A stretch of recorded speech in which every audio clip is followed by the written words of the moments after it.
ए काय ड्रायव्हिंग सीटच्या बाजूला बसायचंय? हो. 5 पॉईंट लक्षात ठेवायचे. पहिली गोष्ट म्हणजे प्लेलिस्ट.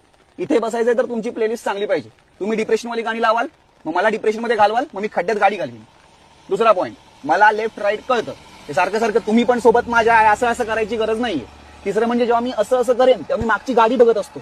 मी कुणाला बघतोय म्हणून तुम्हाला पण असं असं व्हायची गरज नाही. मला तुमचं फक्त डोकं दिसतं. मग चौथं म्हणजे तुम्ही सगळे मागचे पुढचे जेव्हा मिळून काहीतरी खात असता तेव्हा एक हात जरा असा पण येऊ देत माझ्या तोंडाकडे. कळलं? म्हणजे मला पण खायची इच्छा असते पण मी ड्रायव्हिंग करतो म्हणून मी खाऊ शकत नाही. हा, हे 4 पॉईंट लक्षात ठेवाच तुम्ही. आणि पाचवा पॉईंट सगळ्यात इम्पॉर्टंट आहे. 5वा पॉईंट असा की जेव्हा तुम्ही पिकनिकला वगैरे जात असाल कुठे सगळे मित्रमैत्रिणी मिळून, तेव्हा मैत्रिणीला पुढे बसवायचं प्राधान्य जास्त असू द्या. म्हणजे कसं, पावसाळा जरी असला आणि बाहेर ग्रीनरी कितीही असली तरी आम्हाला ही हिरवळ जास्त अवेक ठेवते आणि एनर्जेटिक ठेवते. ओके, सो हे 5 पॉईंट लक्षात ठेवा, तरच बाजूला बसायचं, नाही तर बाजूला बसायचं नाही.